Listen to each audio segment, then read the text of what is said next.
There are mistakes you can move past, and then there are the ones your mind refuses to release. You replay the moment, the words you said, the decision you made, and every time you revisit it, the same thought appears. I should have known better. You've apologized. You've changed.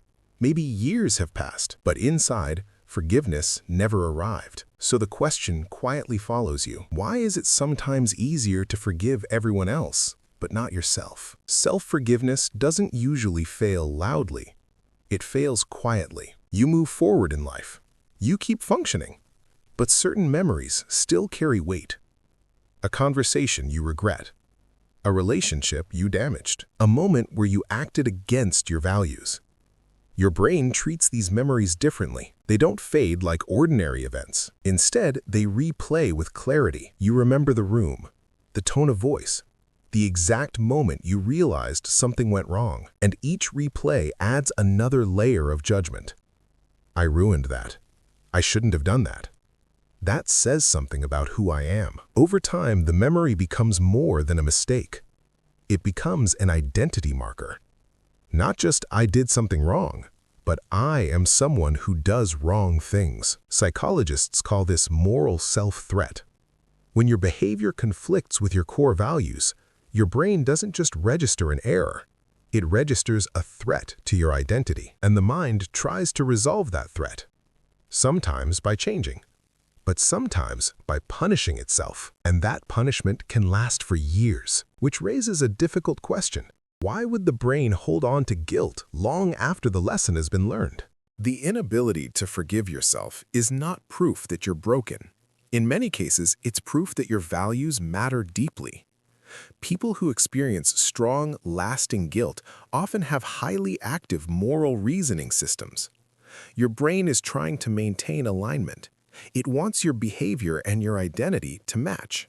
So when they don't, the mind resists letting go too quickly, because from the brain's perspective, forgetting too easily could mean repeating the mistake. So guilt becomes a kind of internal safeguard, a reminder, a warning system. But safeguards aren't designed to stay active forever. When they do, they stop protecting you and start trapping you. So what keeps the brain from turning that system off? To understand this, we need to look at how memory and emotion interact. When something emotionally intense happens, the brain encodes it differently. The amygdala, which processes emotional significance, signals the hippocampus, which stores memories. Together, they strengthen the memory trace. That's why emotionally charged events are easier to recall. But guilt adds another layer. Each time you replay the memory, your brain doesn't simply retrieve it, it reconsolidates it. That means the memory becomes active again and is stored once more, sometimes with stronger emotional associations. Think of it like rewriting the same page in a notebook. Every time you write it again, the ink gets darker. Over time, the memory stops being about the event. It becomes about the judgment attached to it. I was careless. I hurt someone. I failed. Now add another factor, negativity bias. The brain prioritizes negative information because historically it helped humans avoid danger. So mistakes receive more mental attention than successes. This combination, emotional memory, reconsolidation, and negativity bias, creates a powerful loop. The brain thinks it's learning, but in reality, it's reinforcing the pain. Which means the real challenge of self-forgiveness is not forgetting the mistake. It's changing the meaning the brain attaches to it. But how do you do that without denying responsibility? Self-forgiveness doesn't happen through denial. It happens through integration. Here are 4 psychologically grounded shifts. Separate the action from the identity. What to do? Describe the mistake in behavioral terms, not identity terms. Why it works? Cognitive psychology shows that identity-based judgments create stronger emotional resistance.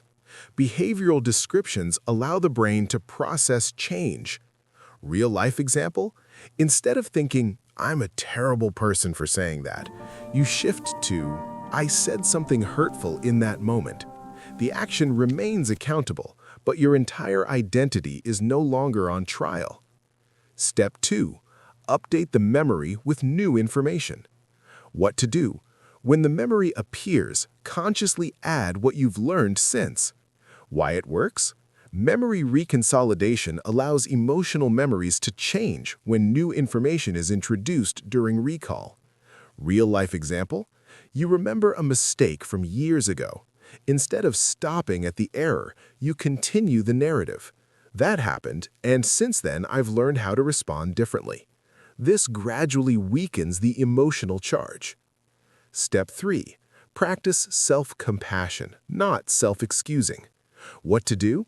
Speak to yourself the way you would to a friend who made the same mistake. Why it works? Research in self-compassion shows it activates caregiving neural systems that reduce threat responses in the brain. This lowers shame while preserving accountability. Real-life example?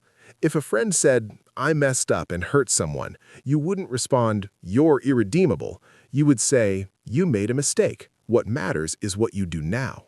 Your brain needs to hear the same tone. Here's the model to remember. Your brain treats mistakes like open files.